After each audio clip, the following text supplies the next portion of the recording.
At 41 minutes past midnight, a Boeing 777 climbed into the dark sky above the South China Sea, carrying 239 people toward Beijing. 38 minutes later, it vanished from civilian radar. No distress call, no mayday, no wreckage field. Just silence, spreading outward across an ocean the size of a continent. For nearly a decade and a half, that silence has never fully been broken. Malaysia Airlines Flight 370 remains the only major commercial jet in modern aviation history to disappear so completely that investigators are still not certain, to this day, exactly where it lies or precisely why it went there. This is what we know, and this is what we still don't. It was the 8th of March, 2014. Flight 370 pushed back from Kuala Lumpur International Airport just before midnight, bound for Beijing on a routine red-eye. 227 passengers and 12 crew were aboard, a mix of Chinese and Malaysian travelers, along with citizens from a dozen other nations. The captain, Zahari Ahmad Shah, was a veteran with over 18,000 flying hours. The first officer, Fariq Abdul Hamid, was younger, still completing his training on the aircraft type. The flight proceeded normally.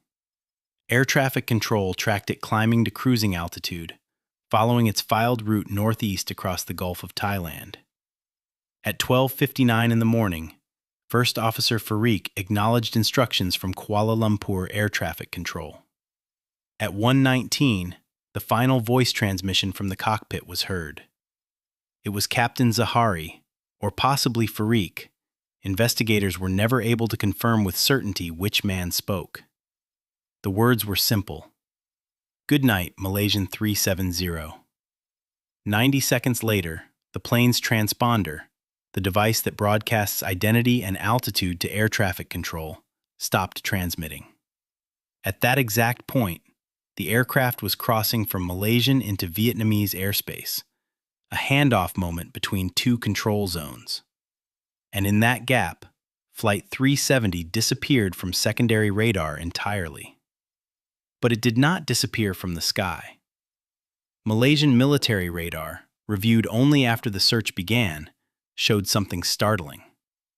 An aircraft, believed to be MH370, had turned sharply westward, crossing back over the Malay Peninsula, then curving northwest up the Strait of Malacca. This was not the path to Beijing. This was the opposite direction. The plane continued to be tracked by military radar until around 2:15 in the morning, when it faded from view near the edge of radar coverage, roughly 200 nautical miles northwest of Penang, heading out over the Andaman Sea. For hours, nobody outside a small circle of military radar operators knew this had happened. Malaysia Airlines did not report the plane missing until it failed to arrive in Beijing at the scheduled time of 6:30 in the morning. By then, the aircraft had already been gone, unaccounted for more than 5 hours. The search that followed became one of the largest and most expensive in aviation history. Ships and aircraft from more than 24 nations combed the South China Sea, then the Strait of Malacca, then the Andaman Sea, based on the military radar track. Weeks passed. Nothing was found. Then came a different kind of evidence entirely. Not radar, not eyewitnesses, but mathematics. The aircraft, though its transponder was off, continued to exchange automatic hourly signals with a satellite operated by a company called Inmarsat.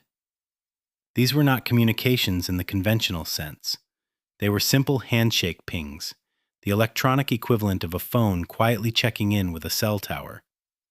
But embedded in the timing and frequency of those pings was information, specifically something called the burst timing offset and burst frequency offset, values that could be used to estimate the aircraft's distance from the satellite, and, through a method resembling the Doppler effect, something about its likely direction of travel.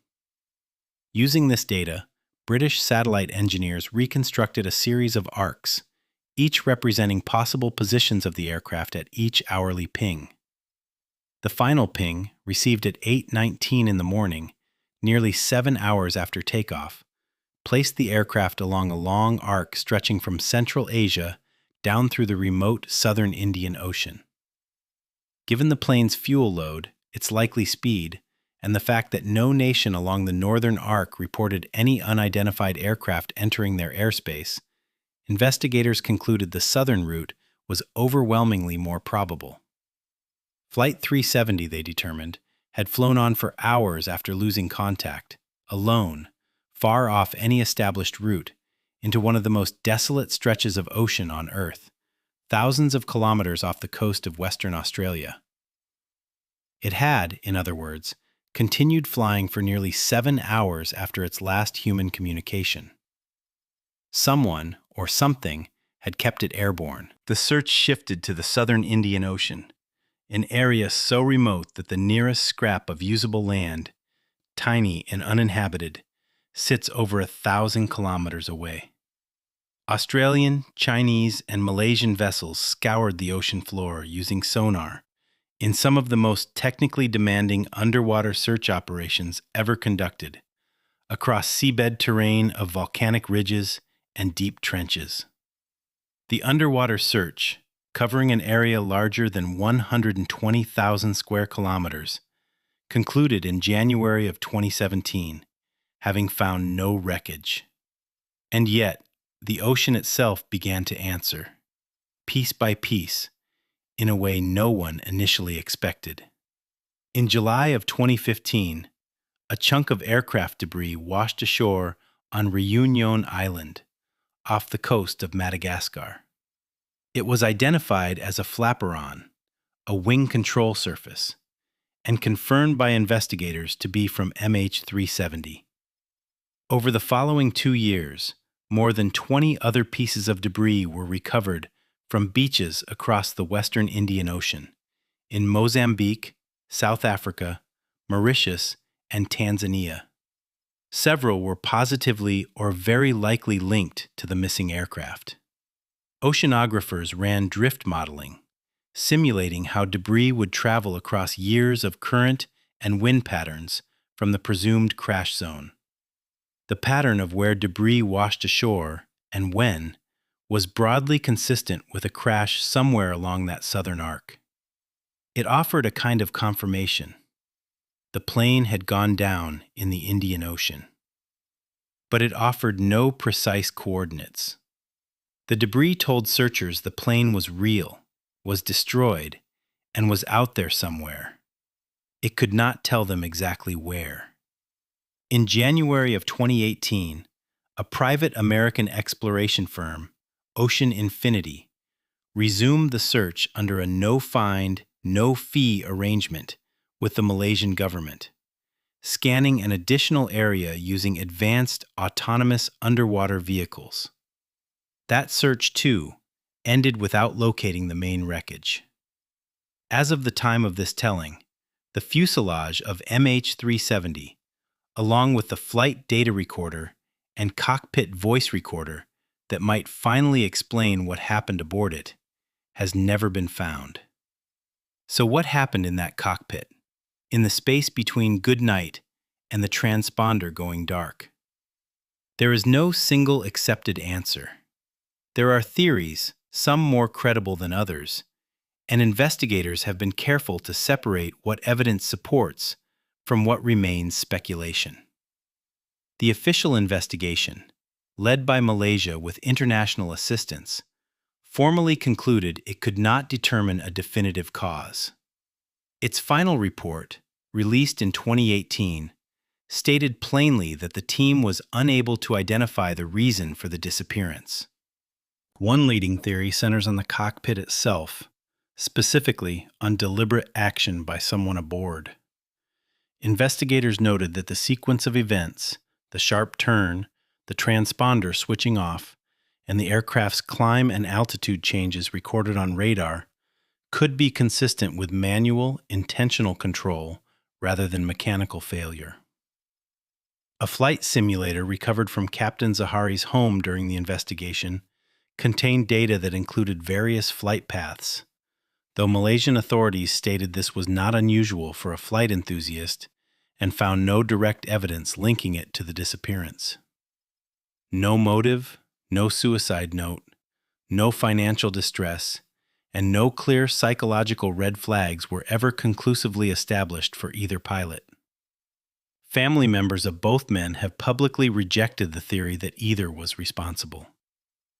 A second theory considers a catastrophic in-flight event, such as a fire, decompression, or mechanical failure, that might have incapacitated the crew, leaving the aircraft to fly on autopilot until it ran out of fuel and crashed. This would explain the hours of undirected flight, but struggles to account for the earlier sharp turn and transponder shutdown, actions that typically require deliberate input. A third, less mainstream theory involves hijacking, whether by someone aboard or through remote interference, though no credible evidence, including passenger manifests, security screenings, or communications, has substantiated this possibility, and most independent investigators consider it unlikely. Each theory explains part of the puzzle. None of them, based on publicly available evidence, explains all of it cleanly. And that is, in the end, the heart of why MH370 continues to haunt aviation history the way it does.